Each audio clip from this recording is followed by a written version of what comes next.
Good afternoon to our viewers in Germany and good morning to our viewers in the United States. I'm Steve Sokol, the president of the American Council on Germany, and I'd like to thank you for joining today's Kaffeepause.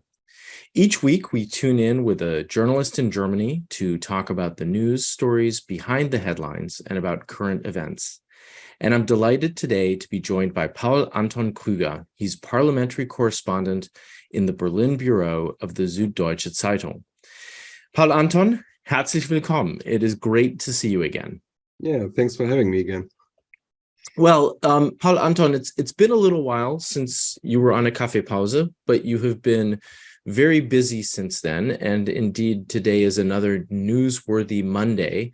But I thought we could start our conversation by getting your take on Chancellor Olaf Scholz's Blitzbesuch, or quick visit to Washington, D.C. last week, and his meeting with President Biden.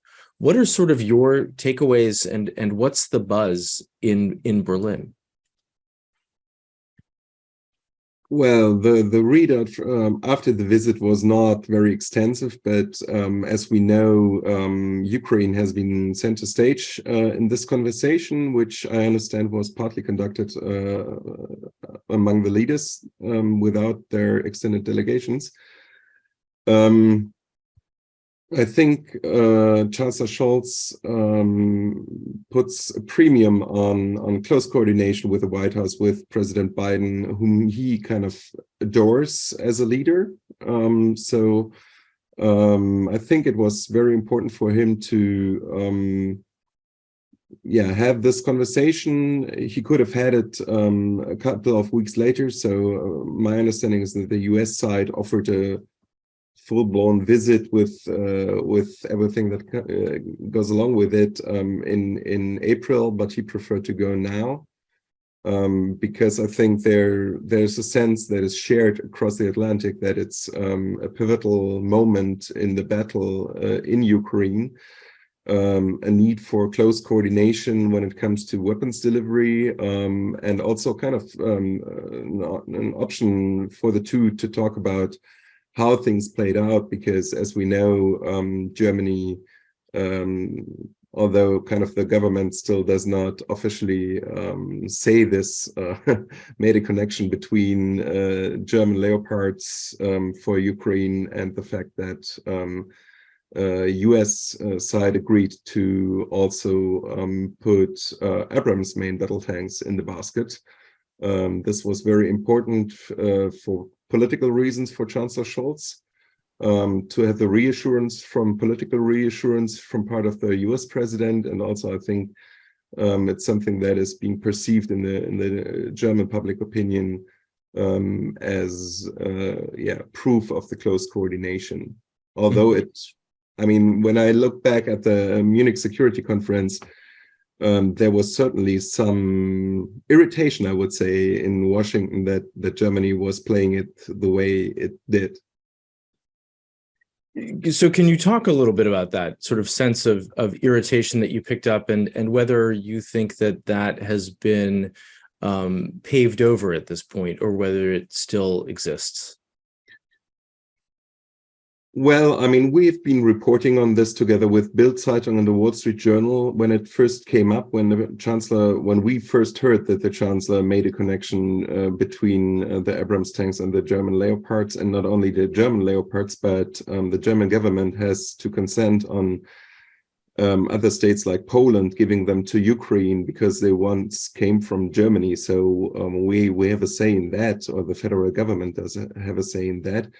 And the German government officially denied that. And recently, I don't remember exactly when it was, I think a week ago or something like that, basically National Security Advisor Sullivan came out and basically on the record confirmed the story that we had reported.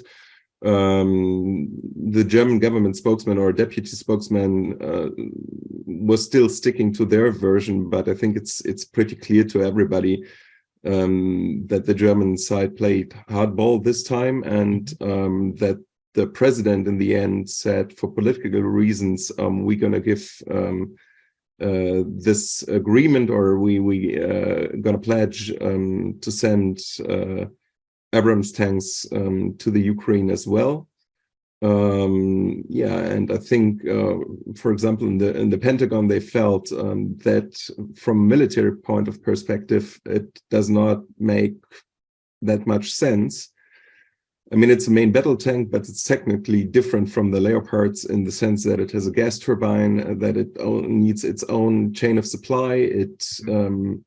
It's difficult to, or more difficult to maintain than the Leopard tanks, and there are quite a lot of Leopard tanks around in Europe.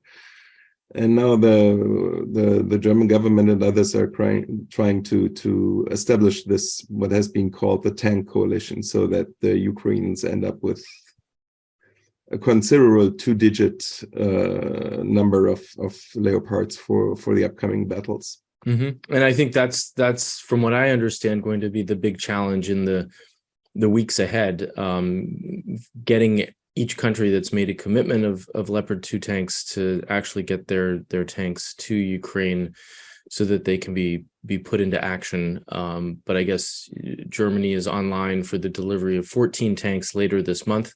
Yeah, by the end of March. So hopefully they will get there sooner rather than later.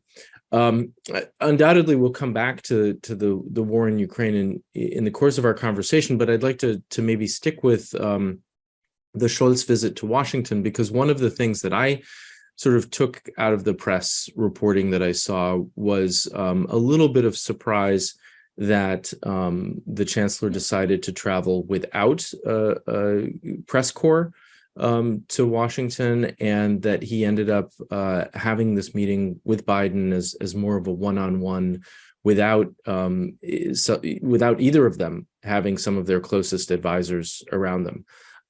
Do you read anything into that? I mean, is this part of sort of a special relationship that Biden and Schultz are perhaps developing with each other?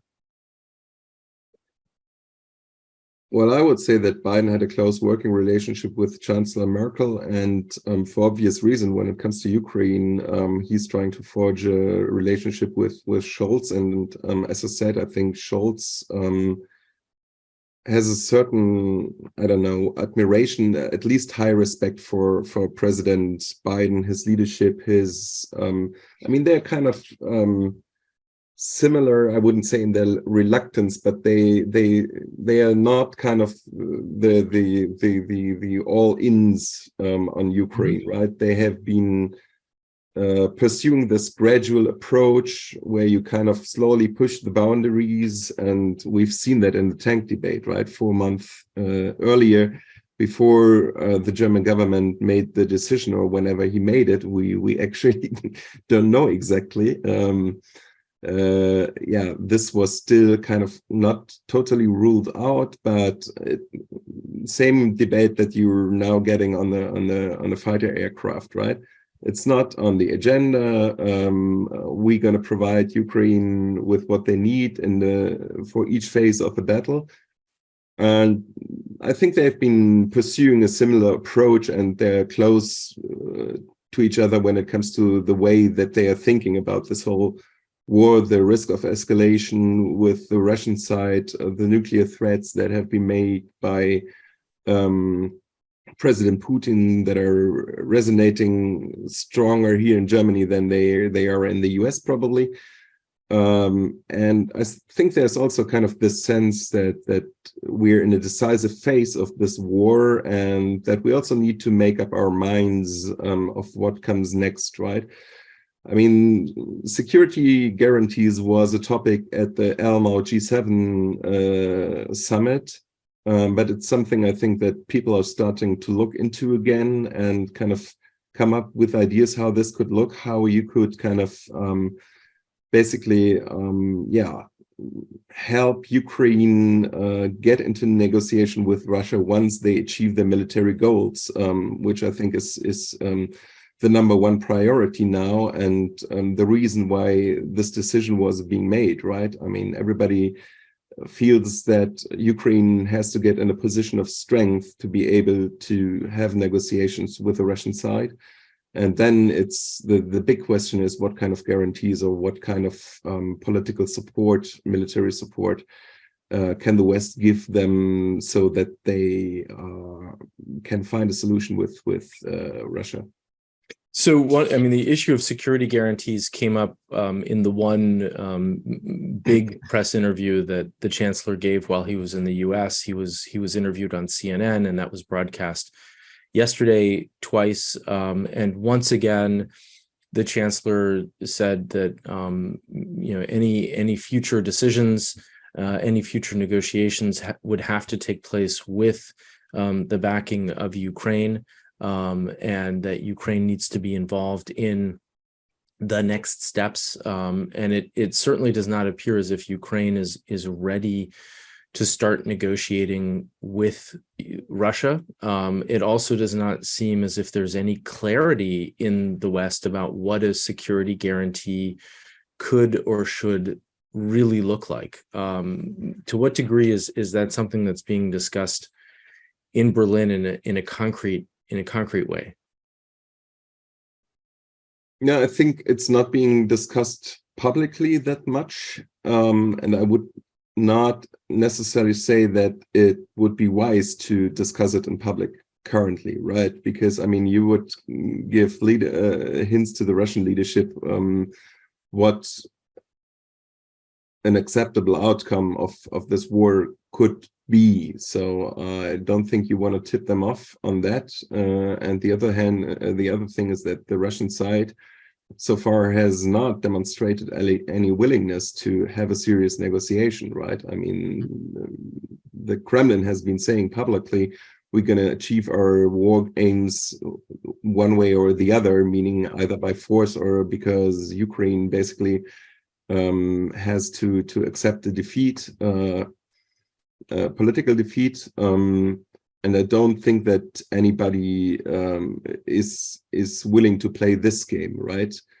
It's now about getting Ukraine in a position where they can take back more territory, especially in the south, and probably in the Donbass as well, and to create a situation until the end of the summer. I would say this is the timeline that everybody's talking about, to get them in a position where they can conduct negotiations from a position of strength. The good question is if Russia is going to change their position, but yeah, there's not that many other options that I see. Yeah, as you say, this is a decisive moment in the war. One of the things that I found interesting in the interview on CNN is yet again, Chancellor Schultzs did not sort of really talk about a Ukrainian victory, but rather that we can't let Russia win. There is a difference between those two statements. But why do you think it is so difficult for the Chancellor to actually speak in terms of a victory for Ukraine, instead of putting it in the terms of not letting Russia get away with this act of aggression? Yeah, that's kind of a good question that I don't really have an answer to. We have been analyzing this. I think we have a rough idea what this is referring to. But I don't know if there's that much a difference when, for example, the Minister of Defense Pistorius says Ukraine must win, or the Foreign Minister Annalena Baerbock and the Chancellor saying we cannot have Putin win this war, right? It basically comes to the question, what is a victory for Ukraine? Does it mean, for example, that they can take back all the territory that pertains to their internationally recognized borders, as it was put, for example, in the resolution in the UN General Assembly that was voted on Thursday, a week ago? Or would it mean something less? Would it mean what about the status of Crimea, for example, right? Which is still the base of the Russian Black Sea Fleet, which is probably something that they're not going to give away easily. Mm-hmm. Same goes for certain areas in the east, in the Donbass. I think, you kind of have more flexibility, maybe, if you're not saying a victory, because who defines what a victory is? Is it the Ukrainians who define it? Is it the West? Is it, I don't know who? Yeah, yeah. No, that's a good point. I think that this has been an issue that many people have been struggling with for months at this point of what does a victory look like? What does defeat look like? It's clear that both countries have already lost a lot. If you think about just the cost of human lives and the cost of all of the damage, not to mention Russia's reputation and that it's really become a pariah country. I mean, both countries have lost a lot at this point, and how one moves forward is going to be a very important factor. I mean, certainly on the sidelines of the Munich Security Conference, I thought it was interesting how many people I talked with who talked not just about reconstruction after the war, but really starting reconstruction now in Ukraine, and how important that is. I don't sort of see that happening in light of the fact that the war is still going strong. But obviously, there's a lot to think about when thinking about security guarantees, reconstruction, and sort of the future of the conflict. Yeah, I mean, reconstruction in the proper sense is not going on a large scale, I would say, but rehabilitation, for example, of some parts of the infrastructure, right? Something that Germany has been very active in, to try to patch together their electricity grid and keeping it from collapsing, which has been partly successful, I would say. I mean, you still have cutoffs here and there, but Russia did not succeed in its attempt that started back in October to basically bomb that country back to a dark age where there's no electricity. And as we all know, in Ukraine, it's not only about electricity, but also heating, right? Heating and water supply, which is often dependent on the electricity grid. And yeah, the Russian side tried to use that as a weapon of war to damage those civilian infrastructures, to make basically living impossible for people who remained in those areas. And it's not only the areas that are directly affected by fighting, but it's also other areas, because they're using long-range missiles, cruise missiles, and apparently Iranian-supplied drones to attack these kinds of facilities. Mm-hmm. And it's going to be interesting, for example, if China now plays a part in that. There's some information that indicates that they're supplying dual-use goods that can be used for the construction of missiles or whatever, and the US has been warning that China is at least considering to supply lethal aid to Russia, to the Russian war effort, and that would change a lot of things, I think. And I undoubtedly, this question around China played a role in the conversation between Scholz and Biden. I mean, Ukraine was at the top of the agenda, but I think these concerns about the potential of China delivering lethal weapons to Moscow must have been on the agenda. There seem to be some differences of opinion between Washington and Berlin about whether this is likely or not. My understanding is that the German government is asking for sort of some evidence of the thinking of Washington that this might be the case. But undoubtedly, it's something that's going to be followed very, very closely. So, sticking with that question and with China, I'd be really interested to know from your trip last week to Delhi for the G20 with the foreign minister, to what degree both the war in Ukraine was sort of at the top of the agenda of conversations and talks, and to what degree these concerns about China might have come up. Well, the foreign minister had a meeting with Wang Yi in Munich, who is the highest-ranking foreign policy person of the Communist Party, and she had her first meeting with a new foreign minister in Delhi. So two, I think, very important conversations to have for a German foreign minister. Ukraine came up in various ways. The Indian chairmanship, the Indian foreign minister, tried to negotiate a final declaration that would be agreed upon by all the G20 members. And he put in basically the language that the leaders agreed upon at the Bali summit. So the idea was, and they didn't even put it in brackets, so they assumed that it was something that has already been agreed upon and that you could refer to now. And Russian Foreign Minister Lavrov has been blocking this, and the Chinese joined sides with him. The Chinese foreign minister said something, I mean, that was later distributed by Xinhua, so the official news agency, that Bali was something that we should build upon, but the Chinese joined the Russians in blocking this to become a joint declaration, which is kind of an uncommon step. I mean, usually you had a joint declaration to cap up the leaders' summits, and it was the first time that the chairmanship tried to attempt this at the foreign ministers' meeting. Mm-hmm. But so it will be interesting to see if we get to a joint declaration again at the summit.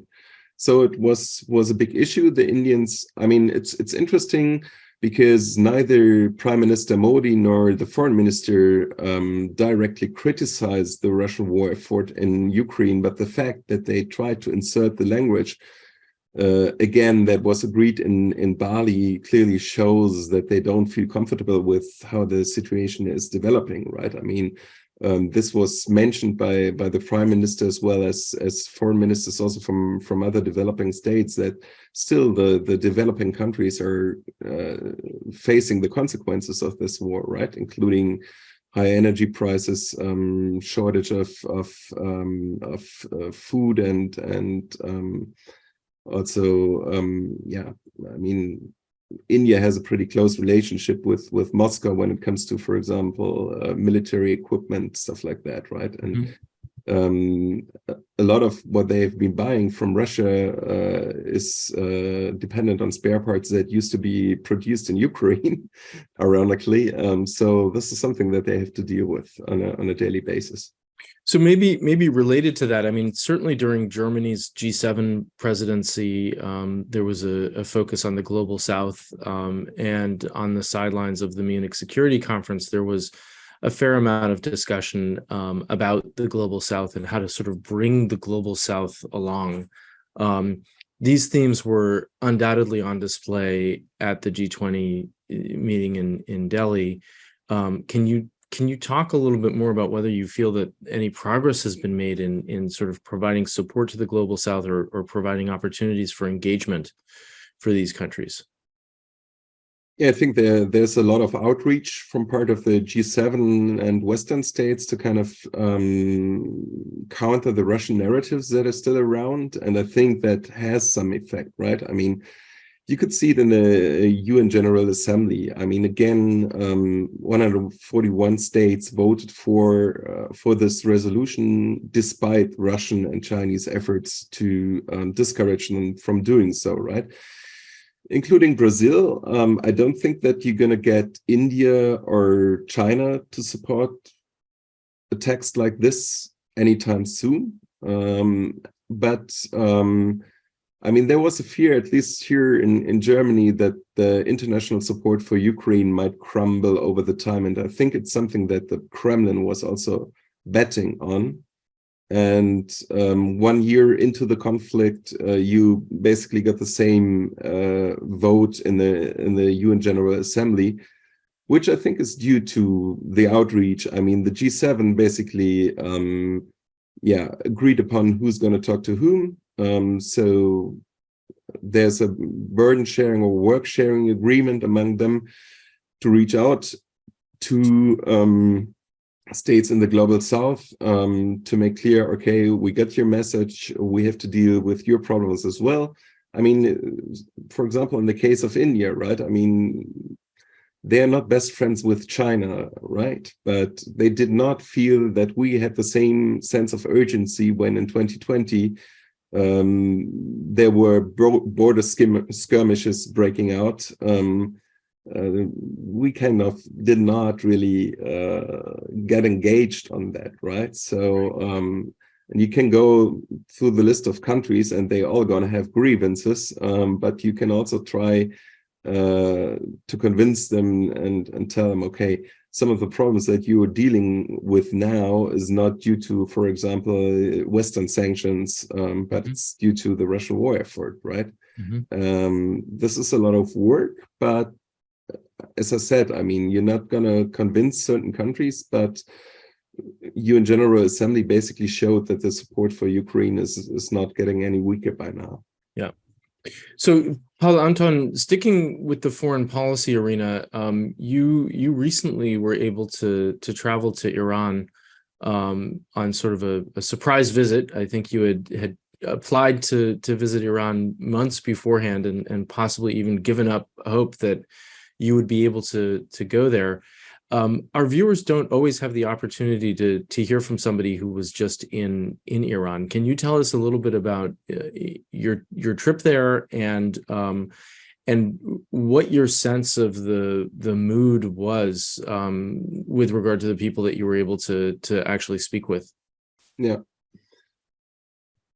Well, I applied for a visa. I've been reporting on Iran for 15 years or something like that. So I've been to the country quite frequently. I applied for a visa soon after the protests broke out in September.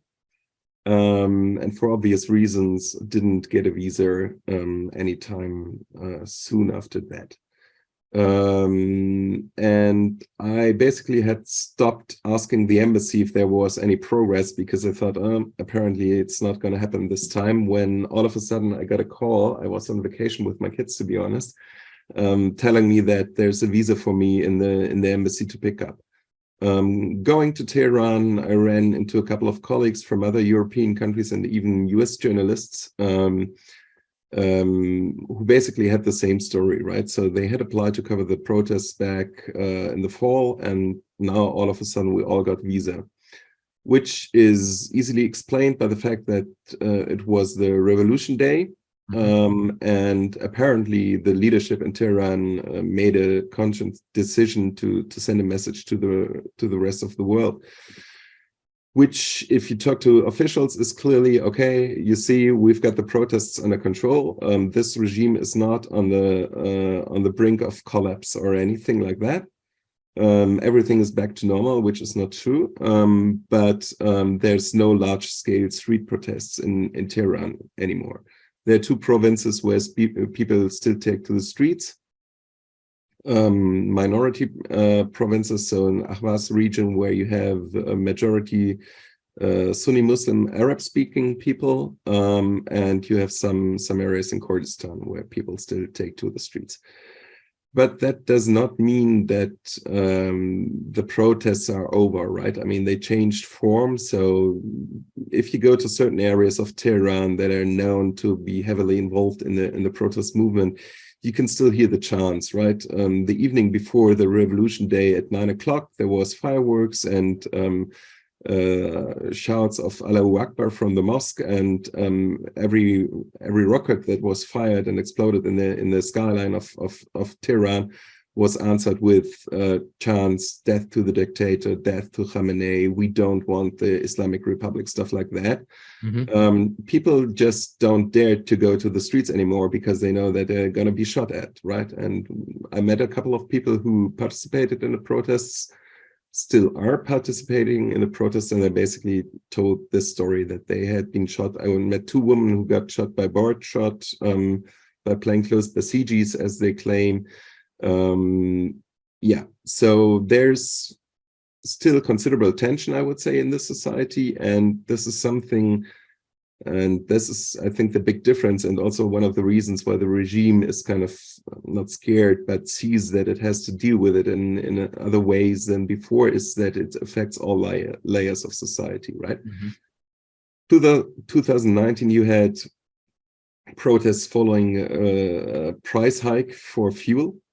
which mainly affected those people living in the outskirts of Tehran who have to travel to Tehran for work, did not affect the richer Iranians, right?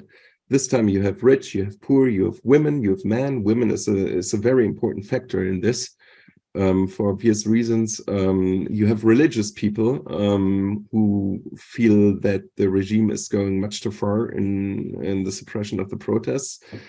And you had the regime faced with the fact that they turned off the internet but couldn't clamp down on the protests, or it was not sufficient, right?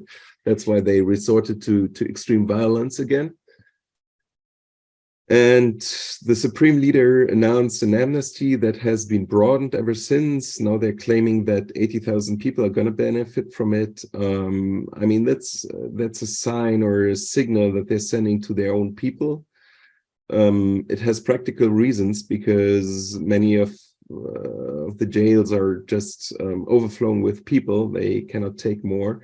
But it's also probably signaling towards the West that they still want to get back to business with us when it comes to the nuclear agreement, stuff like that. I mean, you just seen IEA Director General Grossi visit Tehran, coming back with a working agreement or whatever you want to call it. We have to see if the Iranians live up to that.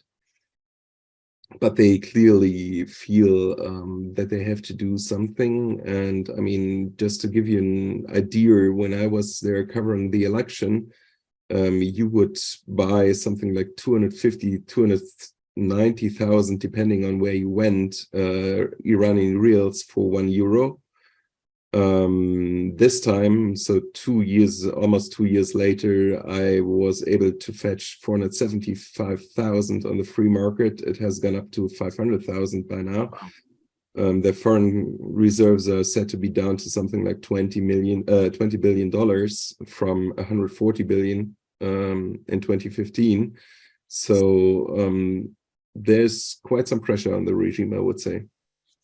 I mean, it sounds like there's significant pressure on the regime. And I guess, one of the big questions that everybody's asking, of course, is how long that regime will hold. But it also sounds as if there was a little bit of a sense of optimism from you about the situation on the ground, even though people are afraid of obviously expressing themselves. I mean, what do you think things are getting better? Do you think there's an opportunity here, both domestically, but also for the international community? Well, I would be careful in predicting regime change, right? I mean, we didn't see the Egyptian regime crumble, but it's not comparable because in Egypt, you had the military siding with the people and basically deciding we're not gonna fight for a family dynasty of the Mubaraks, right? That's kind of different in Iran because you have the Revolutionary Guards, you have the Basij, who are ideologically tied to the regime. But there could be external effects or also within the regime, for example, if the supreme leader died, right? He's 83 years old now. He's rumored to have cancer. He is the center of power. And I mean, if you look at the constitution, it's very clear how he would be replaced. But it would be an immediate vacuum at the center of the system. So I don't know how it's going to play out. And I don't know if there's going to be any external factors that could destabilize the regime to an extent that it would fall. But I would not underestimate. I mean, if you talk to people in Tehran or also scholars who are kind of following or analyzing Iran, is kind of the Iran Revolutionary Guards are probably the most mature and sophisticated institution in the Iranian system, right? So, I mean, if they would decide, for example, to change sides or to basically install a military dictatorship, which is something that has been discussed about for the last 10 years, I think. That would change things, but I would not in any way predict this happening anytime soon, right? Yeah. Well, thank you for that, and thank you for sharing your insights on that visit. As we sort of start to come to a close in our Kaffeepause today, I'd like to maybe come back to Germany and ask you to share with us sort of your take on the political mood in Germany right now. Of course, this is at a time when the cabinet has been on a 2-day retreat in Mazebach in a Schloss, and it's going on right now. I mean, it was yesterday and today, so it's probably too early to talk about big takeaways from that. But it is interesting that the government is having a retreat at the moment to try to perhaps get greater alignment of their positions on certain issues. Yeah, I mean, certainly this is one of the most difficult coalitions in German history, right? I mean, you have 3 parties. You have one party that feels that they kind of crossed the aisle, so to say, to join the more leftist parties of the Social Democrats and the Greens. And I mean, it's been reflected in recent elections, right? So the liberals are suffering from this coalition. They try to kind of reassert themselves to make clear to their constituents why they are still part of this coalition. I mean, they always kind of talk about the responsibility for the country and everything like that. But if you lose the 5th election in a row, people start to ask questions, right? And the reaction so far from part of the liberals has been, okay, we've to make our voice heard within this coalition, and this causes a lot of friction. And now we're kind of heading towards a pretty interesting phase, because there's budget talks now within the government. Lindner, the leader of the Liberals and Minister of Finance, has declared, with the support of the Chancellor, by the way, that Germany is going to turn back to the Schuldenbremse, so limit new debt. And this puts all kinds of constraints on the coalition, right? I mean, there's the Social Democrats and the Greens that have certain projects that they want to get through, like the Kindergrundsicherung, so basic social welfare for children, which would cost a 2-digit billion euro sum. And you have others kind of asking, okay, if we invest $100 billion for our defense capabilities, there should be more flexibility to do other stuff as well. And Lindner, for obvious reasons, is not going to play along with that. And as of now, has the support of the Chancellor. But yeah, I mean, this coalition, when they started, basically also Lindner said that it should have the ambition to get re-elected, and by now it doesn't look as if they would get re-elected if there were elections called next month, which on the other hand is kind of, in my analysis, one of the reasons why you're not going to see this coalition fall apart anytime soon, because none of the parties involved does have an interest in blowing it up. And even if it would be the Greens, I think they would pay a high price for it. So they're gonna try to struggle along, and I think they're kind of united in the hope that we can get beyond crisis management mode and more active kind of put forward your ideas that were partly written into the coalition treaty and advance the country.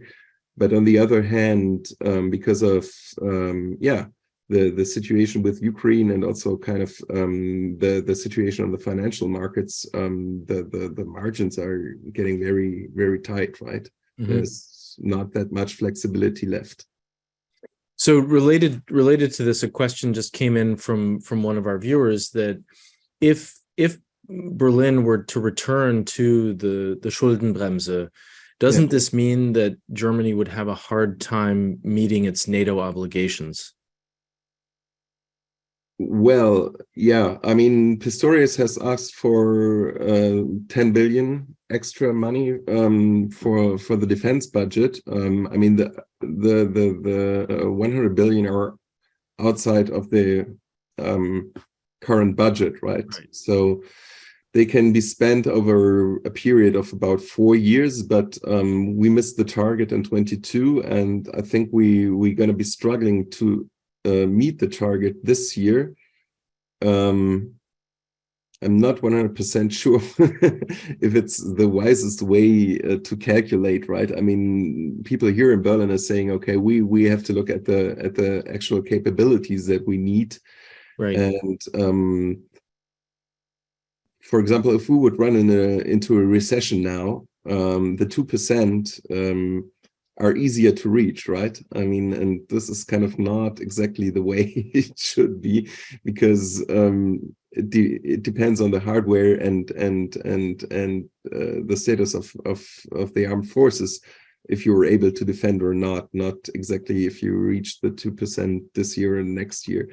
But it's very clear that even keeping the level that we have now with 175, close to 180,000 soldiers is not sustainable on the current budget. So, I mean, we need to see a rise if we want to achieve the goals, and yeah, you can assume this to be part of the debate, I would say. Mm-hmm.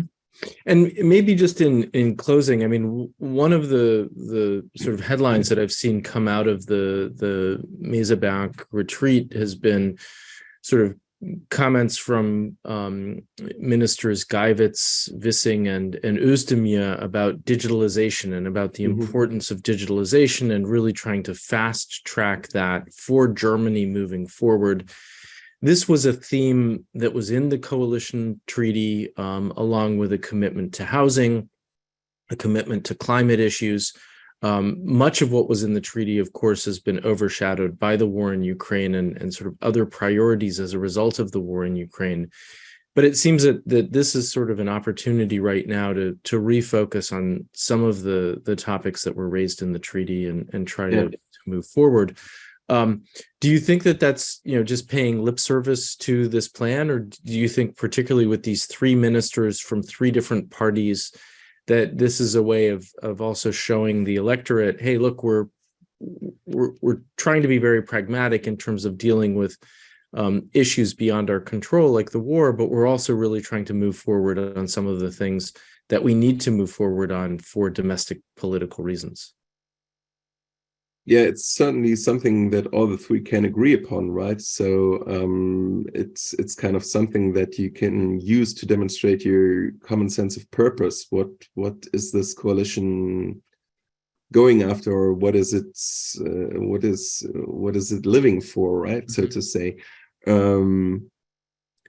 Yeah, and it's also kind of if you look, for example, at construction, right? I mean, the plan was to build 400,000 units per year, which is not going to work, and Gleiwitz admitted to the fact that it's not going to work, and so now we're talking about a speed up planning, right, for construction work, which is something that everybody who ever tried to build something in Germany probably can relate to, because you have to fight with bureaucracy a lot here. So yeah, I think that can appeal to certain voters, but it's also kind of something that they can all agree upon, despite all the other conflicts that they're having. So I think it's a way to put forward certain topics to demonstrate that this coalition has more to offer than just managed crisis. And you can also see a change in tone, right? I mean, if you look at the Munich Security Conference, the Chancellor mentioned that Baerbock and Habeck were working on certain things. And also, I think I don't remember if he mentioned Lindner, but I think it was the other way around as well, right? I mean, when Baerbock was speaking, she was saying, and the Chancellor did blah, blah, blah. So you kind of see that this is kind of, yeah, they're trying to appear in public more as a united force than three parties fighting each other, right? Mm-hmm. Absolutely. Well, Paul-Anton, that's a great way to end today's Kaffeepause with that sort of positive note.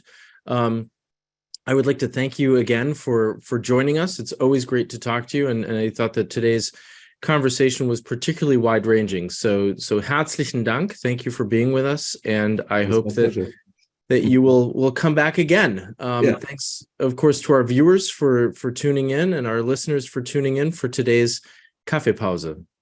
Thank you very much.